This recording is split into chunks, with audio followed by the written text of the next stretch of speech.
Nero Claudius Caesar Augustus Germanicus, or as he was just called, Nero, was the final Roman emperor of the Julio-Claudian dynasty. How did this grand dynasty fall? You have a few options to choose from, as told through TV and movies. The first option we're looking at is Quo Vadis.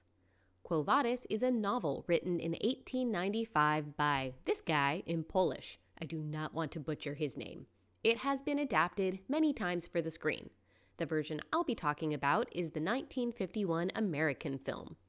Script. It's 64 AD. A Roman soldier comes home from war, ready to party. Instead, he finds a religious woman who is just too pretty for him to let walk away. Obviously, he must do everything in his power to force her to be his. Ugh. Emperor Nero has a large supporting role. He's a delusional, crazy man, but he's got a witty friend, Petronius, who secretly hates him and who kinda sorta keeps him in check, or not, because Nero burns down Rome. This movie gives us a view of early Christianity in Rome and how they struggled under Emperor Nero's rule. The apostles Peter and Paul are around spreading the word of Christ. It has a mix of both fictional and historical characters. Acting.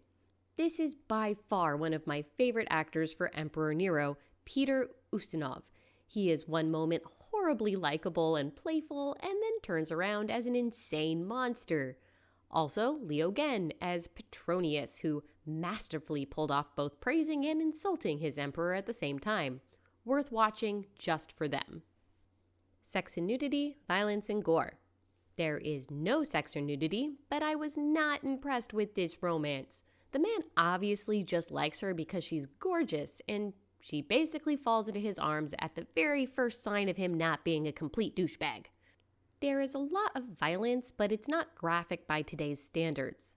Still enough to keep the young kids out of the room.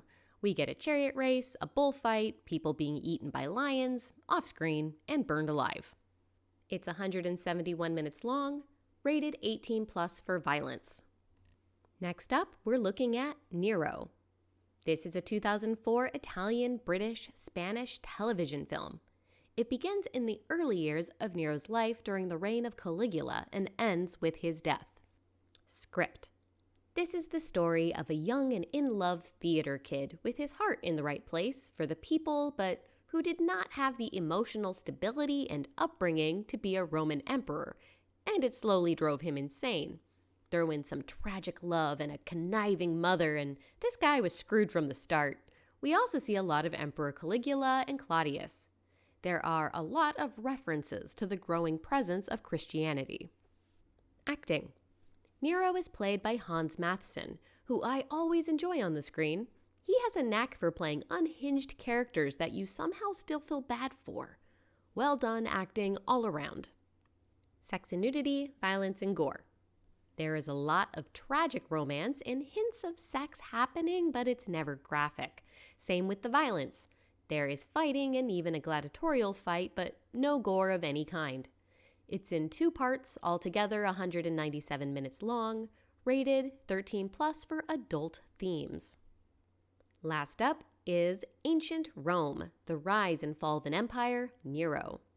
This is part of a 2006 British docudrama series. It begins with the Great Fire of Rome in 64 AD, when Nero is already emperor, and ends with his death. Script. This focuses specifically on the end of Nero's reign.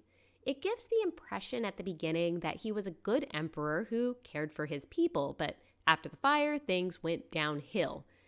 This is the economic look at his reign.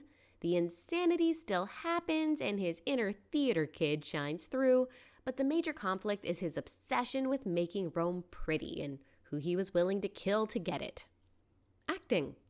Nero is played by the amazing Michael Sheen, who did a great job showing us Nero's slow transition into insanity. No one else in particular stood out to me.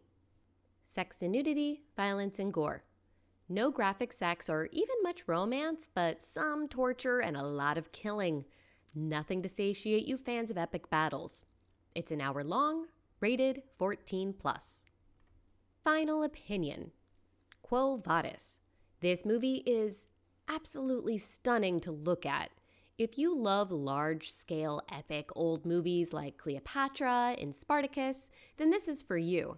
Unfortunately, I did not think the main two characters could carry this movie, but the secondary characters make the whole thing worth it. Nero. This is for all you fans of soapy, tragic drama. Do you want the version that's going to make you feel the most bad for Nero? This is it.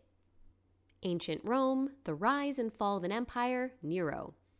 Being a docudrama, this is your best option if you're looking for historical accuracy. Even if you're not a fan of narrators in the background, this is one of the best docudramas I've seen in terms of keeping the balance between the drama and the narration. Nero is also a character in many other historical movies and TV shows. Please check out my comparison video about the Celtic Queen Boudica or my playlist about all the emperors in the Julio-Claudian dynasty. Happy watching!